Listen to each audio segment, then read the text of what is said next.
기다림이라는 거는 올 때까지는 막연하잖아요. 오기 직전까지도 막연해요. 여러분이 지금 어쨌든 기도하면서 하나님 앞에 기다리고 있는 그 무언가가 있다면 이루어지기 직전까지는 막연합니다. 믿음으로 잘 기다리시기 바랍니다. 자, 오늘 이제 두 번째가 나눠서 복음을 전할 텐데요. 말씀을 들을 때 이번 시간은 괜찮고요. 두 번째 시간을 들을 때는 예수님을 믿고자 하는 마음이 있는 분은 안에 앉지 마시고 바깥에 앉으세요. 안에 있으면 이게 나가는 게 보통 장애가 아닙니다. 못 나갑니다. 몇 명 해치고 나가는 게 쉽지 않거든요. 바깥쪽에 좀 앉아주시고요.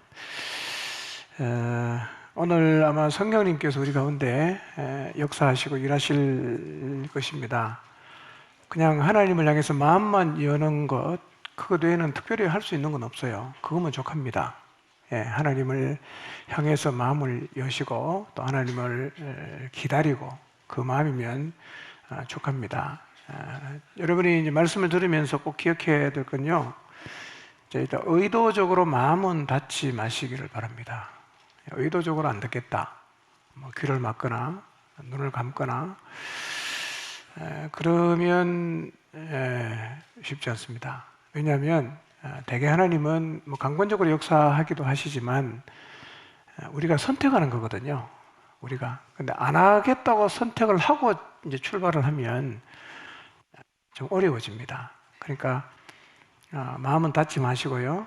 그 다음에 사단의 방해는 굉장히 다양하게 나타나는데 그 중에 하나가 그 이상하게 잠이 쏟아지는 현상이 생길 수 있어요. 잠 충분히 자고 왔는데 정신을 못 차릴 정도로 잠이 쏟아지는 경우가 있습니다. 그게 이제 사탄의 방해고요. 그 다음에 간증까지는 너무 은혜롭게 잘 들었는데 제가 이제 복음을 딱 전하기 시작하면서부터 안 들리는 거예요. 그냥 안 들리는 게 아니라 누가 내 귓구멍을 확 막고 있는 듯한 그런 느낌이 들 정도로 진짜 하나도 안 들리는 그런 일이 생길 수 있고요. 또 하나는 사단이 많이 사용하는 수법인데요. 이제 복음 말씀을 듣다가 이제 질문이 생기는 겁니다. 질문. 그럼 내가 이제 질문하면 거기 답을 하지 않습니까? 그러면 이제 내가 말씀을 듣다가 내 안에 질문하고 그 답을 가다 보면 이제 그날 끝났어요. 그 다음부터는 안 들립니다. 연결이 한 개도 안 됩니다. 질문은 나중에 하시기 바랍니다. 질문이 생겨도 질문하지 마시고 일단 다 들어본 다음에 질문은 나중에도 괜찮습니다. 지금 질문하지 마시기 바랍니다. 마음으로라도. 그리고 이런 사단의 방해가 있으면 소리쳐서 외치지 마시고 속으로 사탄아 물러가라 이렇게 하시기 바랍니다. 이게 아무것도 아닌 것 같은데요. 이 말에 힘이 있습니다. 주문은 아닌데요. 진짜 사단이 실존을 하고 이 안에 성령님이 계시기 때문에 우리가 사탄아 물러가라고 외치는 이 말에는 굉장한 힘이 있습니다. 그러니까 소리내서는 하지 마시고 속으로 사탄아 물러가라 이렇게 외치시고요. 계속 중요한 것은 말씀에 좀 집중을 하셔야 됩니다. 그것만이 여러분이 할 수 있는 유일한 거예요. 그 이상 할 수 있는 게 없습니다. 자, 먼저는 제가 믿는 게 뭔지에 대해서 너무 불분명한 시대가 돼서 그냥 교회만 나가면 자기가 믿는다고 생각을 하고 하여튼 오만때만 이유를 가지고 본인이 자꾸 이제 믿고 있다고 주장하는 사람들이 있어서 우선은 예수님을 믿는 게 무엇을 의미하는지부터 우리가 좀 잘 정리를 해야 내가 믿는지 안 믿는지 일단 내 스스로가 확인할 수 있습니다. 그래서 내가 현재 서 있는 영적인 위치가 어디쯤인가? 그러니까 믿는 자리에 서 있는가? 아니면 안 믿는 자리에 서 있는가? 아니면 믿으려는 마음이 있는가? 아예 내가 믿음이 없는 건가? 내가 지금까지 착각했구나. 이런 자신의 신앙의 위치를 먼저 확인하지 않으면 사실은 본인이 다 믿는다고 생각하는 사람은 잘 안 들립니다. 간절함도 없고요. 그래서 그 위치를 먼저 좀 확인할 텐데요. 요한복음 1장 12절 말씀을 한번 먼저 보도록 하겠습니다. 이 말씀은 한번 읽어볼까요? 시작.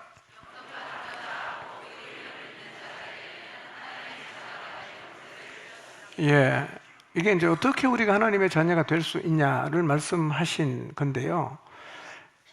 이 말씀을 읽어보시면 영접만 하면 하나님의 자녀가 되게 하시는구나, 구원을 얻는구나, 이렇게 좀 쉽게 생각할 수 있는 면이 있다는 겁니다.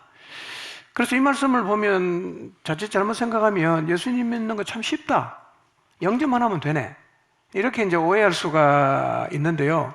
물론 이 말이 진리죠. 정말 예수님을 믿고 영접하면 하나님의 자녀가 되는 것은 뭐 사실입니다. 뺄 것도 없고 달 것도 없어요. 근데 제가 지금 이 말씀을 드리는 이유는 우리가 이 말씀을 앞뒤 문맥과 연결해서 이해를 해야 함에도 불구하고 우리는 앞뒤는 다 떼놓고 12절 한 절만 딱 떼놓고 읽음으로 이 말씀이 사실은 굉장히 오용이 되고 있다는 거예요. 원래 그런 뜻은 아닌데 우리가 그렇게 잘못 해석을 하는 경우들이 있다는 겁니다. 1장 전체를 놓고 보면 요한복음 1장은 무엇을 믿어야 하는지를 우리에게 말씀해 주고 있어요. 무엇을 믿어야 되냐, 이 얘기를 핵심적으로 하는데 다 떼놓고 12절 한 절만 딱 보면 영접에 너무 강조점을 둘 경우에는 그냥 영접만 하면 구원받는구나, 이렇게 오해할 수가 있어요. 이렇게 단순화시키고 나면 예수님 믿는 것은 식은 죽 먹는 것보다 쉬워요. 뭐 언제든지 나는 뭐 영접하면 되니까 금방 구원받을 수 있다, 이렇게 오해하게 되는데요. 이렇게 오해될 수 있죠. 영접하면 하나님의 자녀가 된다고 했죠. 저 영접하겠습니다. 그렇게 말만 하면 하나님의 자녀가 될 수 있다는 말처럼 들리는데 그런 말이 아니에요, 이건요. 예. 그래서 자꾸 우리는 복음을 이렇게 이제 몇 가지 원리를 제시하고 이 원리를 전한 다음에 이 원리에 동의하면 예수님을 영접해라, 이렇게 촉구를 합니다. 그리고는 이런 뉘앙스로 말하죠. 아무 조건도 필요가 없습니다. 그냥 이 시간 영접하겠다고 결단만 하시면 됩니다, 이렇게 얘기를 하는데요. 이 말은 맞는 말이기도 하지만 오해될 수 있는 말이기도 해요.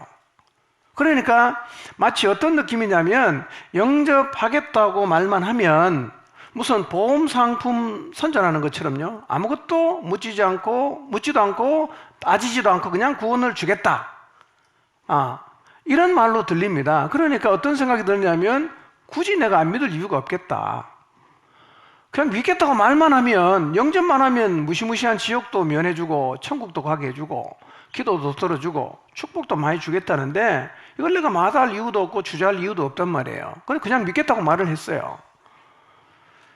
자, 그런데 문제는 뭐냐? 예수님이 누군지는 몰라요. 왜 믿어야 되는지도 몰라요. 상관없이 그냥 영접만 하면 된다고 해서 내가 영접하겠다고 했고, 그래서 나는 예수님을 믿는다고 생각을 해요. 근데 문제는 뭐냐? 이렇게 영접을 했다고 말한 다음에 지금 내 자신이 살고 있는 삶의 방식을 하나도 조정하거나 바꾸질 않는 거예요. 똑같이 살아요. 똑같이 살아도 괜찮아, 영접만 하면 구원을 주겠다고 하니까. 그래서 예수님을 이런 식으로 싸구려로 받아들이는 사람은 믿고 나서 한 개도 변하지 않습니다. 똑같습니다. 세상 추구하고 정욕 추구하고 그대로 삽니다. 근데 본인은 구원을 받았다고 철석같이 믿고 있는 거예요. 여러분, 이렇게 예수님을 영접해서 손해볼 일이 없으니까 뭐 하나도 부담스러울 것도 없잖아. 그냥 영접만 하면 구원 준다고 하니까 그렇게 해서 믿는다고 전하는 복음은 싸구려 복음입니다. 성경 그렇게 말하질 않아요. 그래서 오늘날 믿는 게 뭔지를 사실은 한 번도 고민한 적도 없고 뭔지도 전혀 모르고 그냥 이렇게 예수님을 영접했기 때문에 자기가 구원을 받았다고 생각하는 사람이 있는데요. 여러분, 이거는 영접한 게 아니에요. 그건 영접한 게 아닙니다. 관념적으로 그냥 그렇게 생각했을 뿐이에요. 예. 여러분, 당시 유대인들은 예수님을 영접을 안 했거든요. 자, 11절 한번 볼까요? 읽어봅니다. 시작. 예. 아니, 영접만 하면 구원을 준다는데 유대인들은 왜 영접을 안 합니까? 바보입니까? 꾀가 없는 겁니까?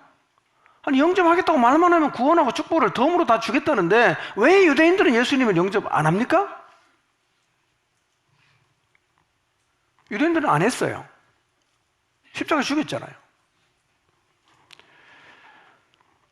그러니까 이 사람들은, 유대인들은요, 예수님을 영접하지 않고 십자가에 못 박아 죽였는데, 그러면 아무런 부담도 없고 영접만 한다고만 하면 구원을 준다는데 왜 유대인은 영접을 안 했을 것 같습니까?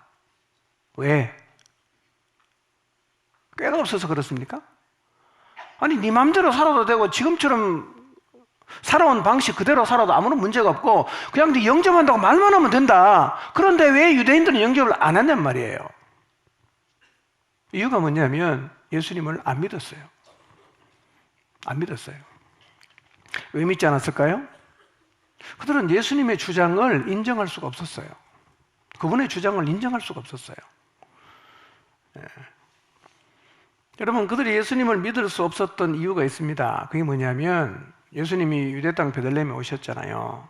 그리고 30세 지나서 공생의 사역을 시작하셨는데 그거 이렇게 말을 하는 거예요. 내가 하나님의 아들이다. 내 구원자다. 나를 구원자로 믿고 구원을 받아라. 이런 얘기를 했단 말이에요. 유대인들은 예수님을 잘 안다고 생각했죠.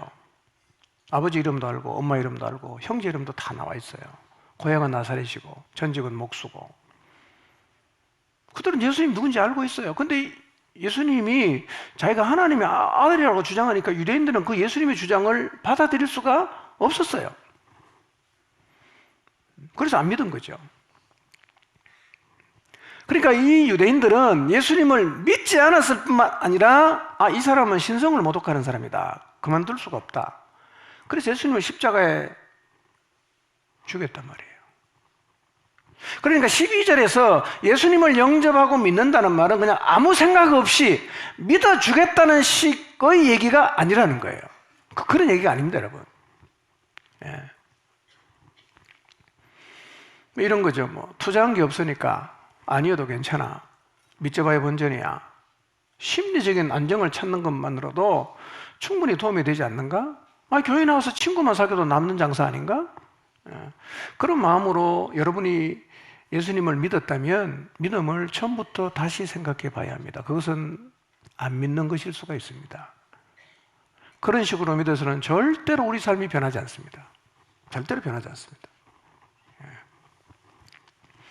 1절부터 읽어보면요, 예수님이 자기를 믿으라고 말씀하신 의미가 뭔지가 분명히 나오는데요, 우리가 알아야 될 건 이거예요.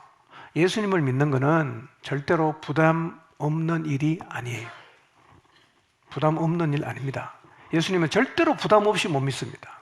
인생을 거는 거기 때문에. 진짜 믿으면서 믿을 수가 없어요.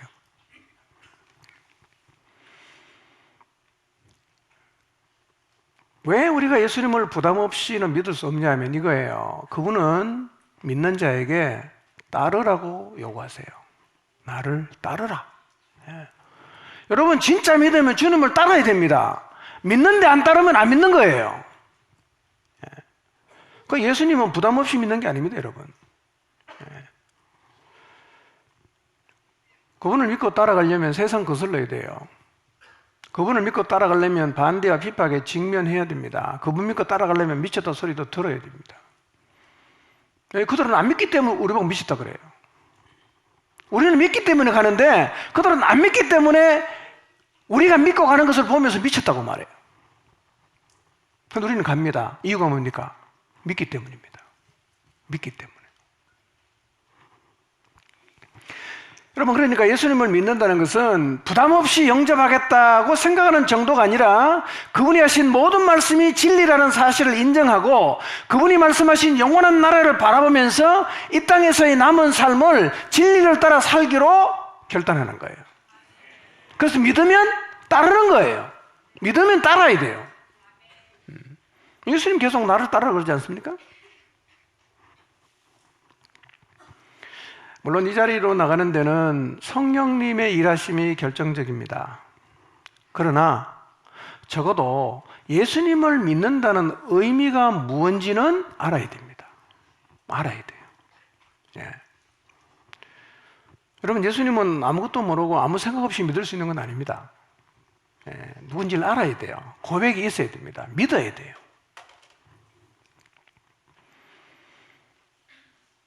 그래서 이 예수님을 하나님의 아들로 그리고 나의 구원자로 받아들일 것인지를 결정하고 그분을 믿고 따르겠다고 결정하는 게 그게 12절에 영접한다, 믿는다는 말의 의미란 말이에요. 그렇게 영접해야 돼요. 그렇게 믿어야 돼요.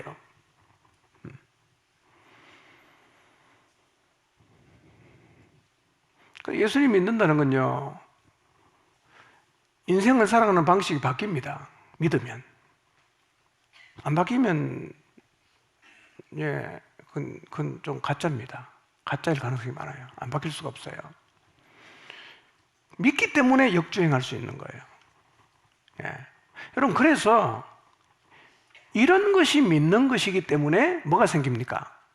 안 믿는 사람이 생기는 거예요. 난 그렇게는 못 믿겠다.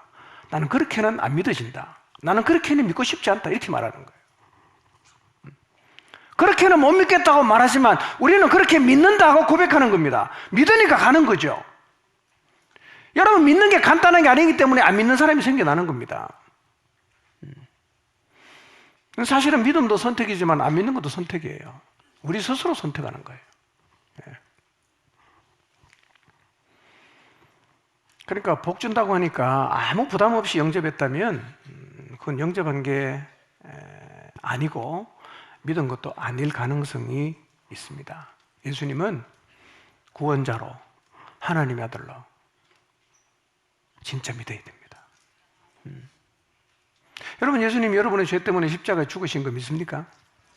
그분이 하나님의 독생자인 사실을 믿습니까? 여러분, 이론이 아니라 진실로 믿어야 됩니다. 진실로 믿어야 됩니다. 그게 진실로 믿어지면 따라갈 수 있어요. 그게 진실로 믿어지면 그분에게 인생 걸 수 있습니다. 그분이 하나님인데 못 걸 이유가 뭐가 있어요? 죽고 나면 인생 끝나는 게 아니라 영원한 나라가 우리를 기다리고 있다는 사실을 믿기 때문에 그분을 진실로 믿는 사람은 그 나라를 위해 살지요. 이 나라 포기할 수 있단 말이에요. 근데 안 믿으니까 이 나라를 포기 못하는 거죠. 안 믿으니까 어떻게 그 나라를 위해 살겠어요? 안 믿는데 못 살죠.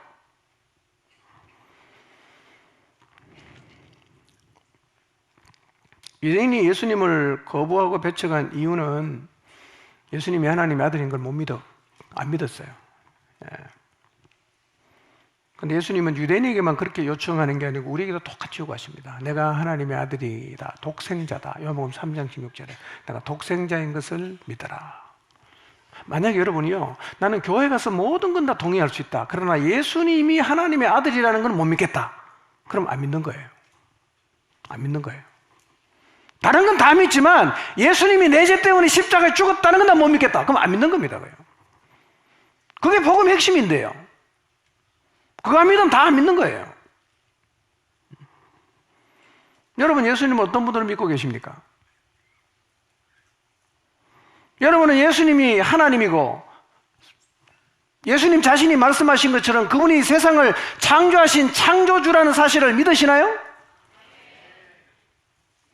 그럼 믿는 겁니다.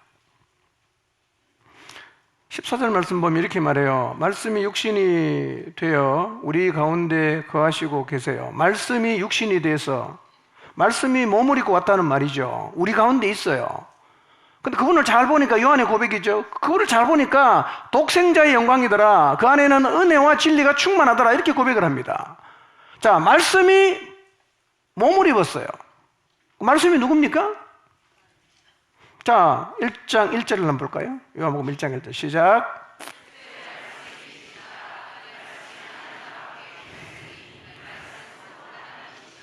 자, 뭐가 말씀이에요? 태초에 말씀이 하나님과 함께 계셨는데 이 말씀이 곧 하나님이에요. 그런데 1장 14절에 보니까 이 말씀이 육신이 되어서 우리 가운데 거하고 있다. 말씀이 육신이 됐다. 말씀이 누구였어요? 하나님이죠. 하나님이 몸을 입고 세상에 왔다. 우리 가운데 있다. 누굽니까? 예수님이잖아. 그러니까 예수님 누구예요? 하나님이십니다. 하나님의 아들이세요. 성경이 이걸 말하거든요. 그러니까 하나님이 사람 되어 이 땅에 오신 분이 누구냐면 바로 예수님이라는 말이에요. 그러니까 2000년 전의 역사 속에 유대 땅 베들레헴에 오셨던 예수라는 그 사람이 하나님이 우리를 구원하기 위해서 보내신 구원자라는 사실입니다. 이걸 믿어야 되는 거예요.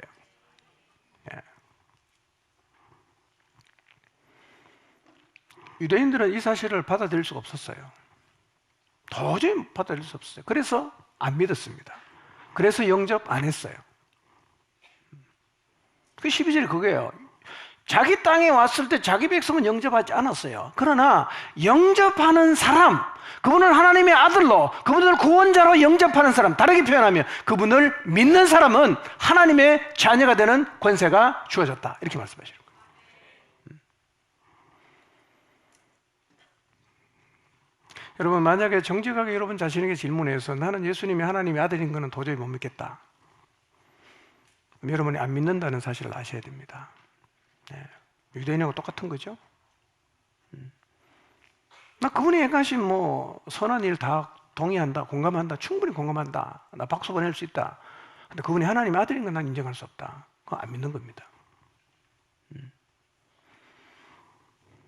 여러분, 그분이 뭐 하나님의 아들이 아니고 그냥 좀 도덕적으로 뛰어난 분이라면 우리가 인생 걸고 따라갈 이유가 뭐가 있습니까? 왜 그분을 따라갑니까, 우리가요? 왜 그분에게 인생을 겁니까? 이유가 있습니까? 없지 않습니까? 근데 우리가 그분에게 인생을 걸 수 있는 이유가 무엇입니까?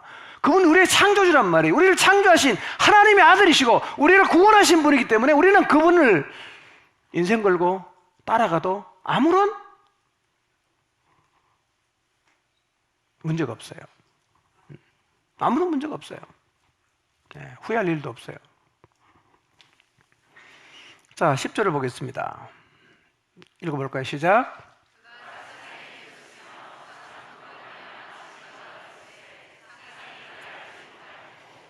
네, 세상이 그로 말미암아 지은 바 되었다. 그가 누구예요?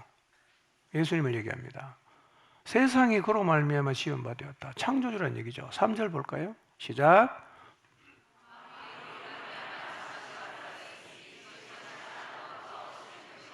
네. 말씀으로 세상을 창조하시는데 만물이 그로 말미암아 지은 바 되었는데 이 세상에 우리 눈에 보이는 모든 피조된 세계는 그 값이는 하나도 된 게 없다는 거예요. 예수 그리스도가 누구예요? 우리의 창조자이십니다. 여러분, 그래서 여기서 말씀, 하나님, 예수님 같이 이제 표현을 하고 있는데요. 창세기 1장 26절에 보면 하나님이 인간을 만들 때 이렇게 말하지 않습니까? 우리가 우리의 형상을 따라 우리의 모양대로 사람을 만들자, 그렇게 표현하죠. 삼위 하나님이 창조하셨다는 거예요. 그 삼위 하나님 중에 한 분이 누굽니까? 예수 그리스도라는 거예요. 여러분, 잘 생각해 보십시오. 예수 그리스도는 온 세상을 창조하신 하나님이십니다. 예수 그리스도는 인간을, 나를 창조하신 하나님이십니다. 믿으십시오. 아니, 이 사실이 사실이라면, 이게 진짜 사실이라면 놀라운 사실 아닙니까? 우리는 그분 앞에 어떤 태도를 보여야 될까요? 이게 사실이라면. 교리라면 그냥 듣고 흘리면 되지만 이게 실제적인 사실이라면 우리가 그분을 어떻게 대해야 되겠어요?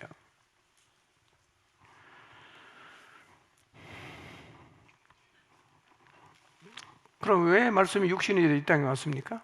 하나님 뭐 때문에 세상에 육신을 입고 오셨어요? 요한복음 3장 16절 읽어봅니다. 시작.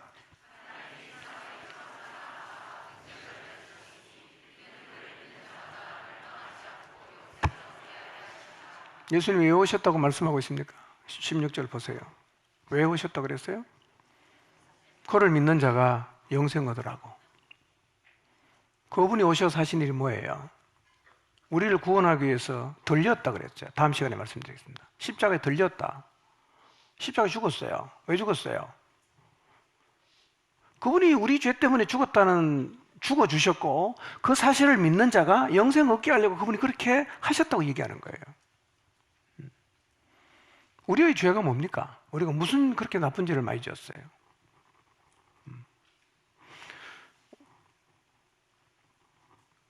로마서 1장 28절 한 절만 봅시다. 시작.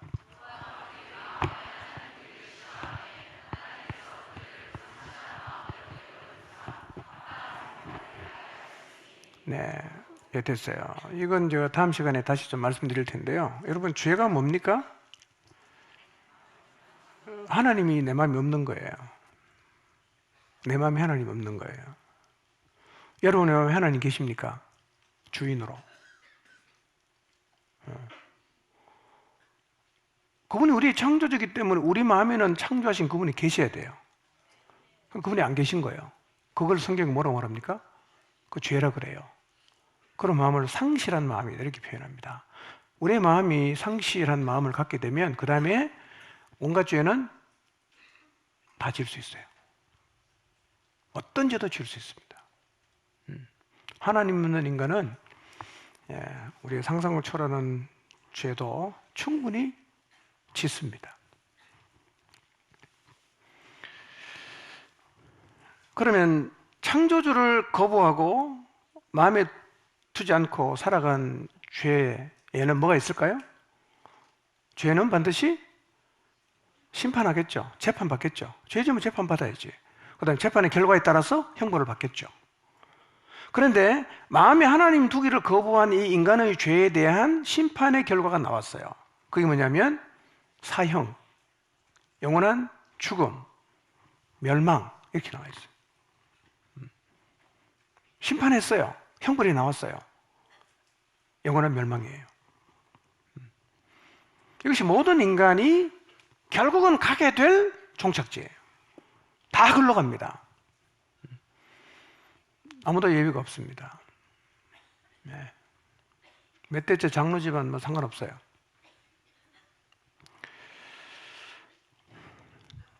그러니까 하나님을 떠난 모든 인생의 종착지는 멸망입니다.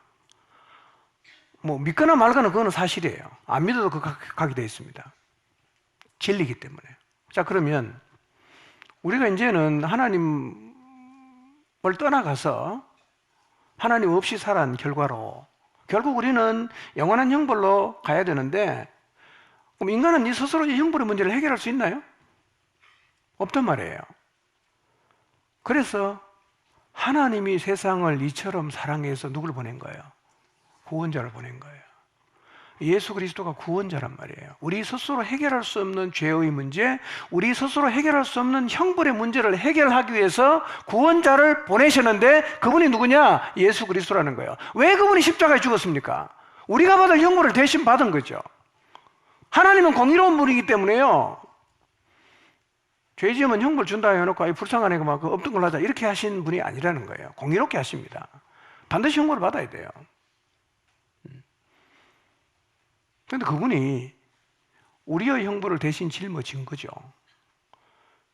여러분, 이게 동화 같은 얘기가 아니라 실제로 하나님이 행하신 일이에요. 사실이란 말이에요.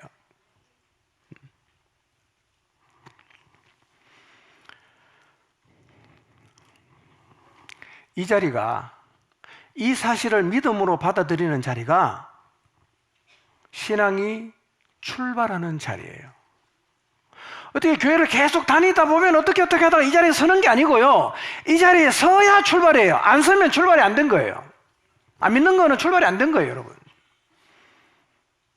분명히 복음 앞에 직면해야 되고 복음 앞에 우리 스스로 말씀 앞에 반응을 해서 선택을 해야 됩니다. 그리고 믿음으로 받아들이면 그때 신앙이 출발이고요.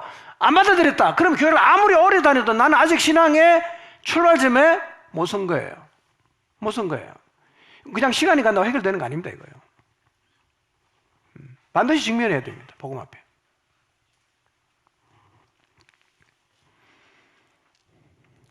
또 하나, 그럼 내가 진짜 예수님을 믿고 있나 안 믿고 있나, 내 영적인 위치를 확인할 수 있는 또 하나의 시금석을 여러분에게 말씀드리겠습니다. 그건 뭐냐? 이 십자가의 도, 예수님이 나를 위해서 십자가에 죽으셨다, 뭐 이런 얘기가 어떻게 들리는가 하는 거예요. 어떻게 들리는가? 정직하면 내 위치 확인할 수 있어요. 예수님이 내 죄 때문에 십자가에 죽으셨다, 이 얘기가 어떻게 들리냐는 거예요. 자, 고린도전서 1장 18절 한번 보겠습니다. 시작.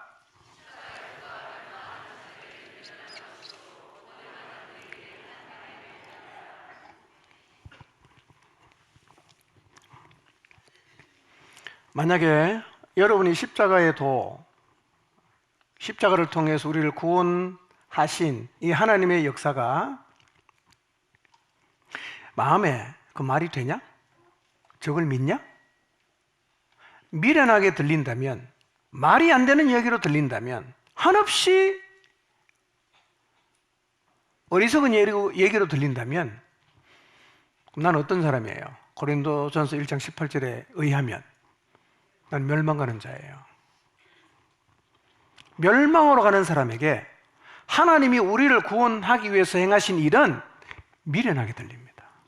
말도 안 된다. 저걸 믿냐? 저 등신들 해네 저거? 저거 말이 된다고 믿냐 저거? 만약 여러분이 교회를 다니면서도 십자가의 도를 들을 때 그런 마음이 생긴다면, 그런 마음이 지속된다면 여러분은 안 믿고 있습니다 지금. 그러나 구원을 받는 사람에게 어떻게 들린다고요? 구원을 받는 사람에게는 하나님의 능력이에요. 하나님의 능력이에요. 하나님의 지혜가 놀랍다. 하나님의 사랑이 놀랍다. 우리가 스스로 하나님 싫다고 버리고 도망갔는데, 하나님을 마음에서 밀어내는데, 이런 우리를 구원하기 위해서 아들을 십자가에 보내 죽게 하심으로 우리를 구원하시다니 하나님의 사랑이 놀랍다. 이렇게 십자가의 사랑이 사랑으로 다가오고, 십자가의 사랑이 하나님의 능력으로 다가오고, 십자가의 사랑이 하나님의 지혜로 다가온다면, 그래서 그 사랑 앞에 설 때마다 감동이 되고 눈물이 나고 감격이 된다면 여러분은 구원을 받은 사람이에요. 누가 그렇게 말합니까? 성경이 그렇게 말해요. 십자가의 도가 멸망으로 가는 사람에게는 미련한 얘기야. 그러나 구원을 얻은 사람에게는 하나님의 능력으로 들린다고 성경이 분명히 그렇게 말을 해요. 지금 여러분에게 십자가의 도는 미련한 얘기입니까? 하나님의 능력입니까? 십자가의 도는 말도 안 되는 얘기입니까? 하나님의 지혜입니까? 십자가의 도는 미친 얘기처럼 들립니까? 아니면 우리를 향한 하나님의 사랑으로 들리십니까? 그게 내 신앙의 위치가 어딘지를 확인시켜 줘요. 확인시켜 줘요. 확인해 보십시오. 그리고 만약에 여러분의 십자가의 도가 미련하게 들리면 여러분은 다시 믿으려 해야 됩니다.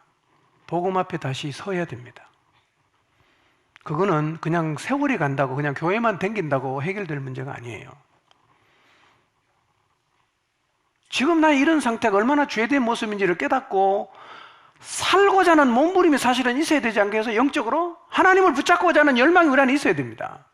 살고 싶습니다. 믿고 싶습니다.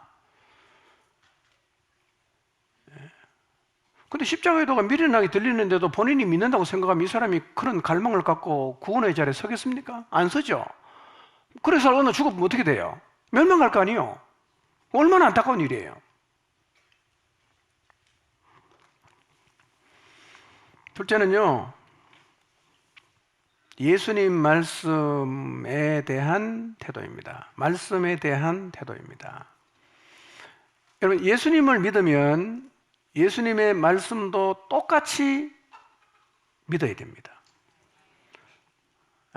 이런 건 말이 안 되죠. 나는 당신은 믿지만 당신의 말은 하나도 못 믿겠다. 이 말이 됩니까? 안 되죠. 말을 안 믿는 게 어떻게 믿는 거예요? 그 사람 말을 믿어야 그 사람 믿는 거죠. 우리가 그렇게 말하면 안 되겠죠? 나 예수님 믿습니다. 근데 예수님 말은 나 못 믿어요. 이건 말이 안 된단 말이에요.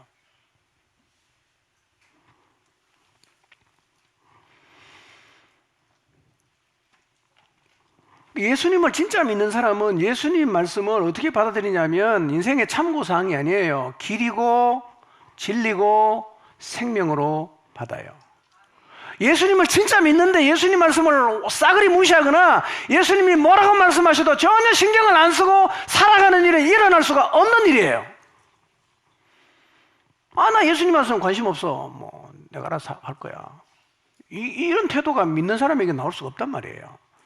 우리가 연약의 하나님 말씀대로 살지 못할 수는 있어요. 그러나 진짜 생명이 있는 사람은 회개하고 돌아섭니다. 이러면 안 되지. 하나님 제가 잘못했습니다. 돌아선단 말이에요. 근데 아예 관심이 없다. 그건 처음부터 안 믿는 겁니다. 그 사람은요. 네. 여러분 예수님을 안 믿으면 예수님 여러분에게 어떤 얘기를 하든 먹혀들겠어요? 예수님 말씀 안 듣는 사람이 우리가 세상에서 어떻게 하나님의 뜻을 이루는 게 가능하겠습니까? 불가능하죠.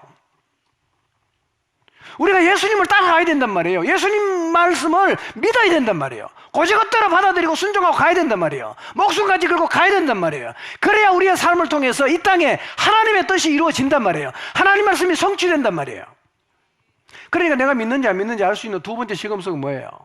하나님 말씀을 대하는 우리의 태도를 보면 안단 말이에요. 하나님 말씀이 내 인생에 얼마나 비중이 있냐 하는 거죠. 얼마나 비중이 있냐. 난 상관 안 한다. 나 주님은 뭐라고 해도 나는 내가 알아서 내 인생 살 거야. 이렇게 할 수는 없다는 거예요. 예.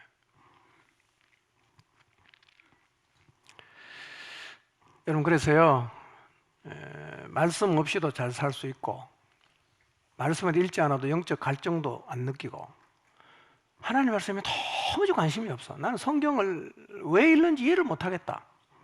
성경 안 읽어도 영적 갈증이 한 개도 안 느껴진다. 이런 사람은 제가 볼 때는 좀 수상한 사람입니다. 수상한 거리야. 그럴 수는 없단 말이에요. 여러분, 만약에 생명 없이 죽은 사람은 밥을 안 먹어도 배가 안 고프겠죠. 그거는 뭐 당연한 거 아니겠습니까? 생명을 갖고 있는 사람인데 계속 밥을 안 먹어도 하나도 배가 안 고프면 이거는 굉장히 심각한 중병에 걸렸거나 아니면 죽은 거 아니겠어요? 살아있는데 어떻게 배가 안 고프냐 이 말이에요.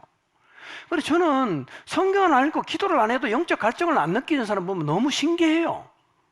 그 가능한 일이냐 그게. 어떻게 생명이 있는데 숨 안 쉬어도 숨이 안 답답하고 생명이 있는데 안 먹어도 배가 안 고프냐 이 말이에요. 그 비정상이에요 여러분. 배가 고파야 되는 거예요. 기도 안 하면 답답해야 돼요. 그게 정상이에요. 그게 생명이 있다는 증거예요.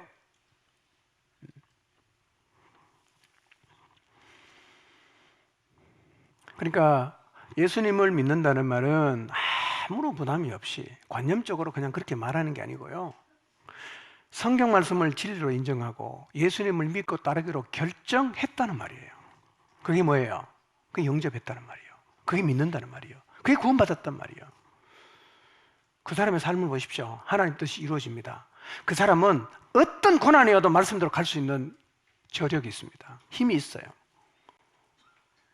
여러분, 그 건전지 넣는 아이들 장난감 있잖아요. 건전지가 세면요, 이런 갖다 놔도 넘어갑니다. 건전지 없는 거는 건전지 약하면 툭 서지요. 건전지 없는 아예 뭐 가지도 못하겠죠. 이 생명력이 있으면요, 뚫고 지나간다니까요. 넘어가요. 예. 예수님의 생명이 있다는 게 엄청난 겁니다, 여러분 이게. 예. 여러분, 그러니까 예수님을 믿겠다는 결단은 아무 생각 없이 결정할 수는 없어요. 고민할 필요가 있습니다. 진짜 결단해야 됩니다. 내가 이분을 진짜 믿는가? 난 이분의 말씀이 내 인생을 진짜 걸 수 있는가? 오케이, 나는 믿어. 나 이분의 말씀대로 살 거야. 나 이분을 받아들이겠어. 이게 믿는 거예요. 이게 출발이란 말이에요.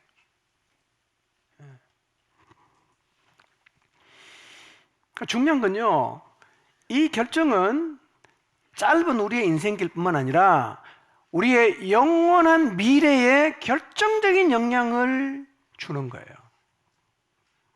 안 믿으면 영원한 멸망, 믿으면 영원한 생명. 결정적이에요. 저는 여러분 모두가 다 예수님 믿게 되기를 바랍니다. 구원의 은혜를 입게 되시기를 바랍니다. 저는 오늘 이 저녁에 아직 예수님 믿지 않는 분 계신다면 하나님 앞에서 정직하게 자신의 모습을 돌아보고 고뇌하게 되시기를 바랍니다. 요한복음 1장을 보면 나다나엘이라는 제자도 그렇게 고뇌를 했어요. 자, 요한복음 1장 47절 8절 봅니다. 시작.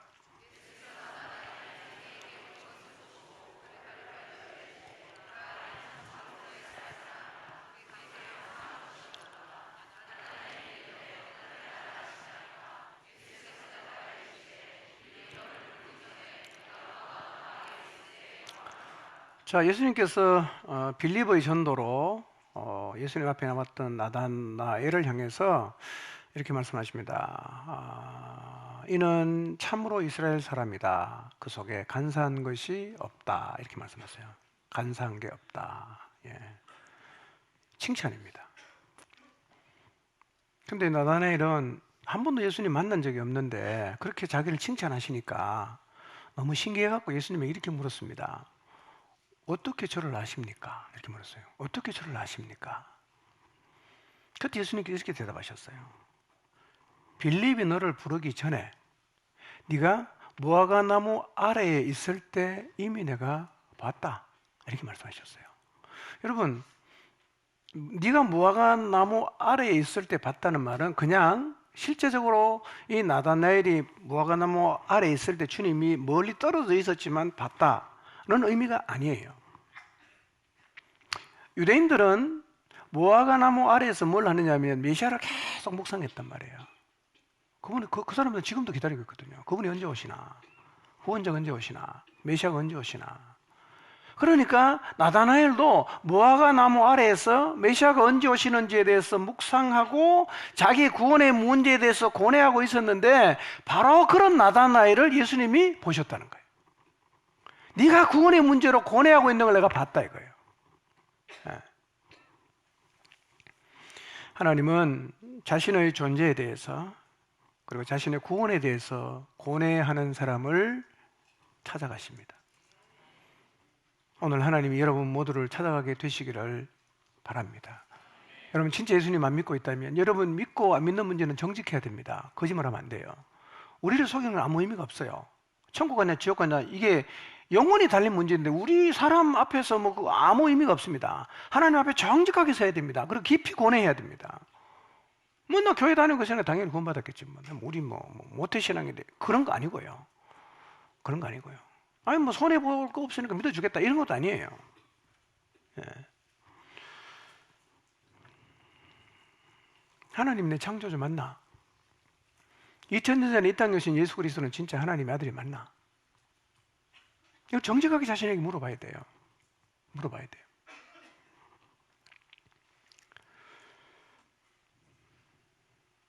저는 나다나엘처럼 이 구원의 문제 앞에 깊이 고뇌하시고 빛으로 찾아오신 주님을 오늘 이 밤에 만나는 놀라운 은혜가 있기를 바랍니다. 여러분이 기도한 대로 성령님이 역사하실 거예요.